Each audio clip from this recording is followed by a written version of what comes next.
Welcome to the Dark Docket, where we plunge into the murky depths of history's most chilling legal cases, those that blur the lines between reality and the supernatural.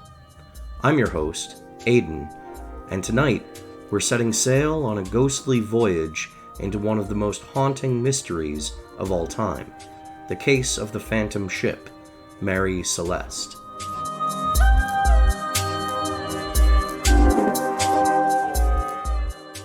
Before we turn to the matter at hand, I need to share an important disclaimer.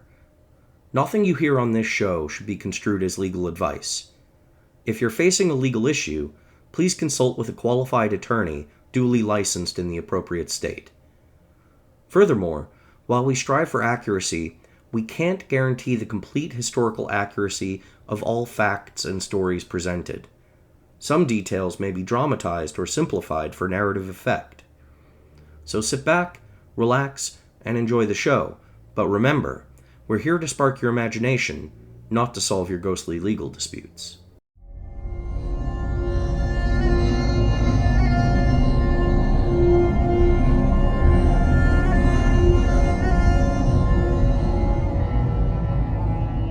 On December 4th, 1872, the British brigantine De Gratia spotted a ship on the cold, gray horizon. Captain David Reed Morehouse of the De Gratia immediately recognized the ship to be the Mary Celeste, adrift in the Atlantic Ocean. Through a looking glass, one could see that the ship was in seaworthy condition, but no one was in command of the vessel, as it sailed erratically towards the Straits of Gibraltar. In fact, her entire crew had vanished without a trace. This discovery resulted in a series of legal hearings and one of history's greatest maritime mysteries.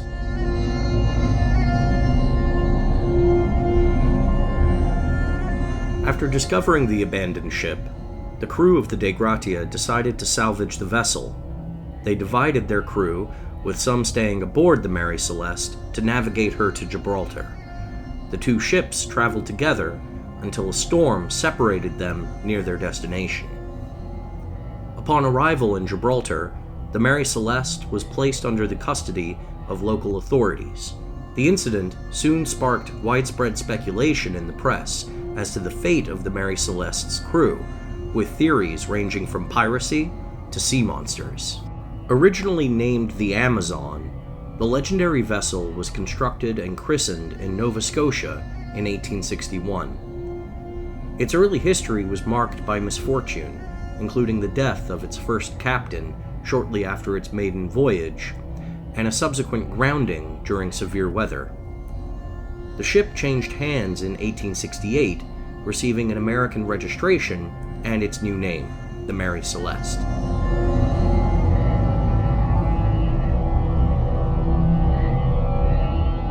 In 1872, Captain Benjamin Spooner Briggs, a part owner of the Mary Celeste, took command of the vessel. Briggs, who had previously sailed with his wife on another ship, chose to bring his wife and 2-year-old daughter on this new venture. Briggs commanded a crew consisting of 7 men from diverse backgrounds, including 1 Danish sailor, 4 Germans, and 2 Americans.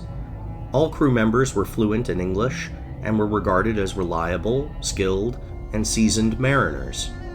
They departed New York on November 5th, 1872, carrying a cargo of industrial-strength alcohol destined for Italy. The alcohol was to be used for fortifying Italian wines. The cargo was valued at approximately $35,000, equal to just under $1 million in today's currency, and the combined insurance value of the vessel and its cargo was $46,000. Clearly, a value that is nothing to thumb your nose at.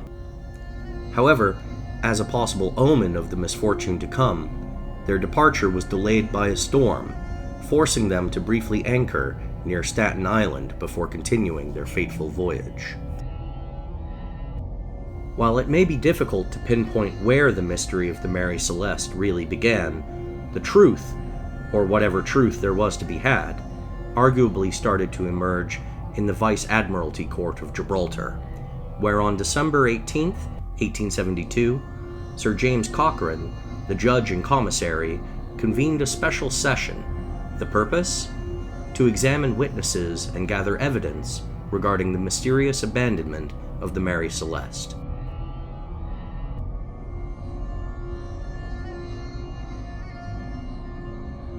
Picture a crowded courtroom filled with curious onlookers, legal professionals, and maritime experts. The air is thick with anticipation as the first witness takes the stand. Oliver DeVoe, the chief mate of the Dei Gratia, steps forward. As he's sworn in, you can see the weight of his experience in his weathered face. DeVoe's testimony is crucial, as he was among the first to board the Mary Celeste after its discovery. DeVoe began his account describing how on December 4th, they spotted a vessel about 4 or 5 miles off their starboard bow. The ship appeared to be in distress, so they decided to investigate. As DeVoe described boarding the Mary Celeste, his account painted a haunting scene. Imagine you found a ship in the middle of the Atlantic Ocean and boarded it using a rope ladder, only to find it completely abandoned. As you survey the topside of the vessel, no crew members are waiting to greet you. The sails appear battered by harsh weather. You find 2 important openings on the deck, one at the front and one at the back of the ship. They are wide open when they should be closed. As you venture into the lower deck, you find a significant amount of water inside the ship, about 3 feet or waist deep in some areas. The front part of the ship, where crew members would typically stay, is flooded up to the edges of the doorways. You notice the ship's clock has been damaged by water, seemingly frozen in time. You see no bodies, nothing appears out of place, it's just you and the sound of the creaking ship.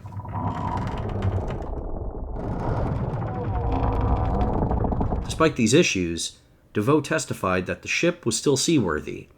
The hull was in good condition, and the vessel appeared nearly new. So why would the crew abandon a perfectly good ship? DeVoe described the state of the captain's cabin. Everything was left behind: clothing, furniture, even the captain's navigational instruments. The bed showed signs of recent use, with DeVoe noting an impression in the bed that suggested a child had been sleeping there. One of the most intriguing pieces of evidence was the ship's logbook. DeVoe found entries up to November 24th, just 10 days before the Mary Celeste was discovered. Even more puzzling, there was an entry on the log slate dated November 25th, indicating that the ship had reached the island of Santa Maria in the Azores. Now let's pause for a moment and consider the implications of this evidence. The crew had been keeping regular logs until just days before their disappearance. There were no signs of violence or struggle. Food and water were plentiful. So what could have happened in those final days to make the entire crew, its captain, and his wife and infant daughter abandon ship? As we look deeper into the testimony, more questions arise. DeVoe noted that the ship's ropes and sails were in bad shape. Some of the important ropes used to control the sails were missing. The upper front sail and the main front sail were gone, likely blown away by strong winds. The mainsail was found down and lying loose on the deck. These details suggest that the Mary Celeste had faced rough weather, but was it bad enough to make the crew abandon the ship? And if they did leave, where was the ship's lifeboat? DeVoe's testimony gives us a clue. He observed that there were no lifeboats or the equipment to lower them on the side of the ship. A spar, or long pole, was tied across the back of the ship, indicating that no lifeboat had been launched from there. There were signs that a lifeboat might have been tied across the main hatch, but DeVoe couldn't confirm for sure if the Mary Celeste had a lifeboat at all. This revelation adds another layer of mystery to our tale. If the crew had abandoned ship, how did they leave without a boat? As the court proceedings continued, other members of the Dei Gratia's crew were called to testify. John Wright, John Johnson, Charles Lund, and Augustus Anderson all corroborated DeVoe's account, painting a consistent picture of the Mary Celeste's condition when they found her. But consistency doesn't always equal clarity. Despite the thorough investigation, the mystery of the Mary Celeste's missing crew remained unsolved.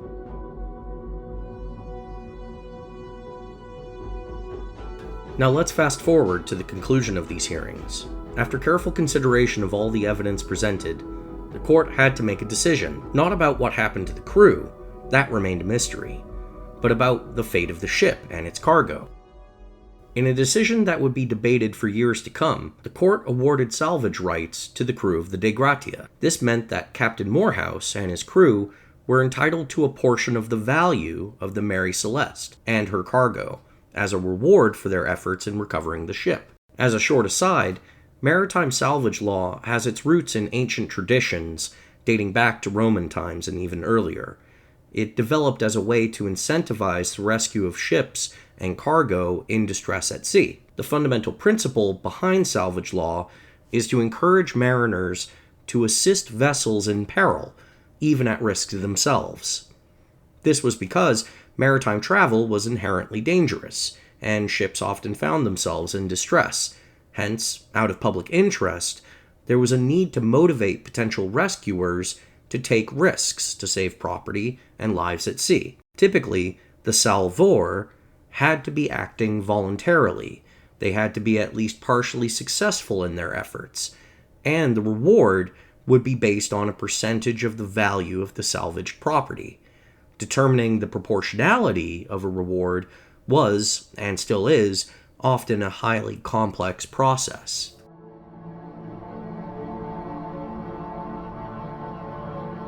Interestingly, the salvage award for the Mary Celeste was unusually low, only about 1/5 of the ship's value. This has led some historians to speculate that the court harbored suspicions about the Dei Gratia's involvement in the Mary Celeste's abandonment, though no evidence of foul play was ever found.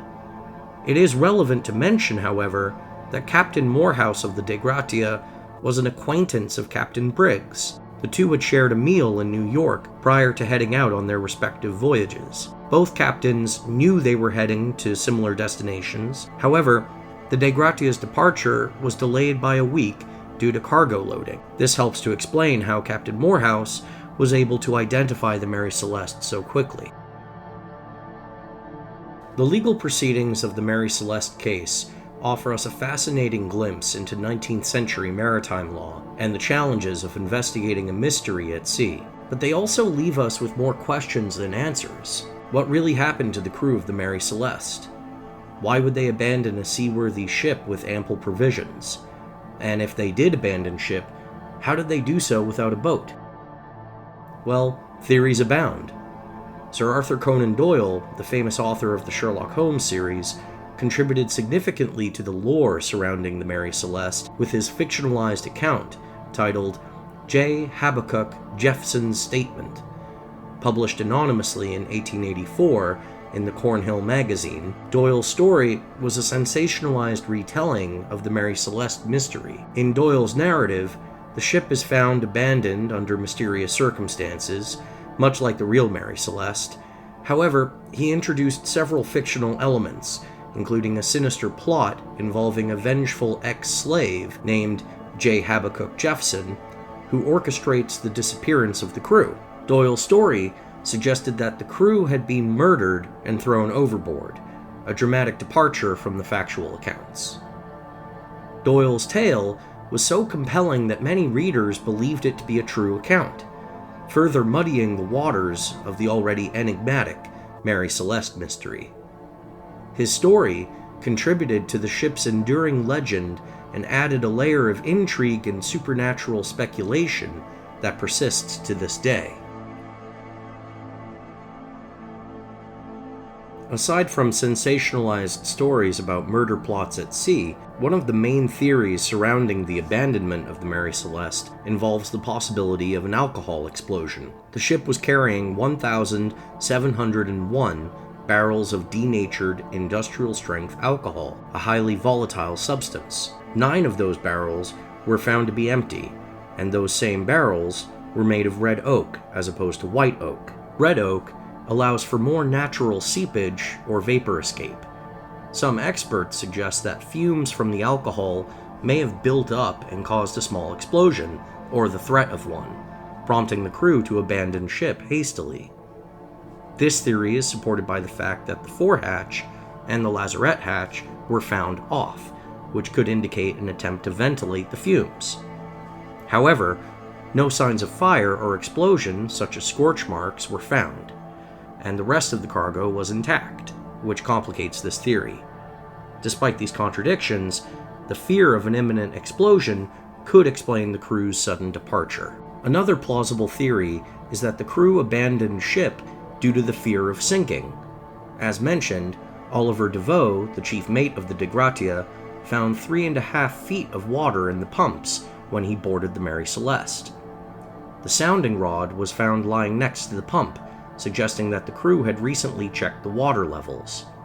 Although the ship was ultimately found to be seaworthy, the presence of water might have alarmed the crew into thinking that the ship was taking on water rapidly. This theory could explain the initial panic, but does not account for why the crew did not return to the ship if the situation stabilized, unless they abandoned ship and then lost the ability to board the ship again, potentially due to severe weather conditions or a line snapping or becoming untethered. The theory of piracy, or foul play, is less believable due to the lack of supporting evidence. No signs of violence or struggle were found on board the Mary Celeste. Personal belongings and valuables were left untouched, which would be unusual in the case of a pirate attack. Additionally, the ship's cargo of alcohol was found intact and well stowed, save for the 9 barrels that were found empty. The absence of any signs of conflict or theft makes this theory less likely. The possibility of a natural disaster, such as a waterspout or sudden sea quake, is moderately believable. The ship's rigging was in poor condition, with some sails missing or damaged, suggesting that it had encountered rough weather. However, no extreme weather was reported in the area at the time. While this theory could explain the sudden abandonment, it does not account for the lack of any distress signals or the crew's failure to return to the ship. The theory of a crew mutiny is also less believable. No evidence of conflict or violence was found on board, and all personal belongings were left behind, which is unusual for a mutiny. Furthermore, the ship appeared to be in good condition, and there were ample provisions on board. The lack of any signs of struggle or conflict makes this theory less plausible. The theory of insurance fraud is less believable given the evidence as well. The cargo was found intact and well stowed, and the ship itself was in good condition. Deliberately abandoning the seaworthy ship for insurance fraud would be highly risky and lacks a clear financial motive. The absence of any signs of intentional damage or sabotage makes this theory less plausible. The idea that the crew might have been struck by a sudden illness or poisoning is less believable due to the lack of medical evidence. The sudden nature of the abandonment does not align with a gradual onset of illness. Additionally, the ship was found in good condition with no signs of medical emergency. This theory lacks substantial supporting evidence. Paranormal explanations, such as alien abduction or supernatural forces or sea monsters, have also been suggested. There is no concrete evidence to support these theories, and they often arise when other explanations fail to provide satisfactory answers. While these theories contribute to the mystery's enduring fascination, they lack a scientific basis and are not well supported by the available evidence. As for the ship itself, following the legal proceedings, the Mary Celeste continued to sail under different owners. However, her reputation as a cursed ship persisted. In 1884, it was purchased by Gilman Parker. In 1885, the Mary Celeste met her final fate when she was deliberately wrecked off the coast of Haiti in an attempt at insurance fraud by Parker and his associates. Parker and his accomplices faced legal charges, but they were ultimately acquitted due to a legal technicality. The ship's remains were left to decay at the scene of the wreck, marking the end of the Mary Celeste's troubled history. As we wrap up our exploration of the Mary Celeste case, it's worth reflecting on why this mystery continues to captivate us more than 150 years later. Perhaps it's because it represents one of our deepest fears, the idea of being lost at sea, or vanishing without a trace. Or maybe it's because the Mary Celeste stands as a testament to the vast unknowns that still exist in our world. Despite our advanced technology and legal systems, there are still mysteries that elude our understanding. As we close this episode, I invite you to ponder the Mary Celeste mystery. What do you think happened on that fateful voyage? And what does this case tell us about the nature of truth, evidence, and the human desire for answers? Thank you for joining us on this journey into one of maritime history's greatest mysteries. If you enjoyed this episode, please subscribe to The Dark Docket on whatever venue you tune in on. If you know of an interesting legal case that involves the supernatural, please feel free to write to us at darkdocket@gmail.com. Join us next time as we delve into another perplexing case that challenges the boundaries between the law and reality. Until then, remember, the sea holds many secrets, and in its deepest, darkest depths, there are stories waiting to be told.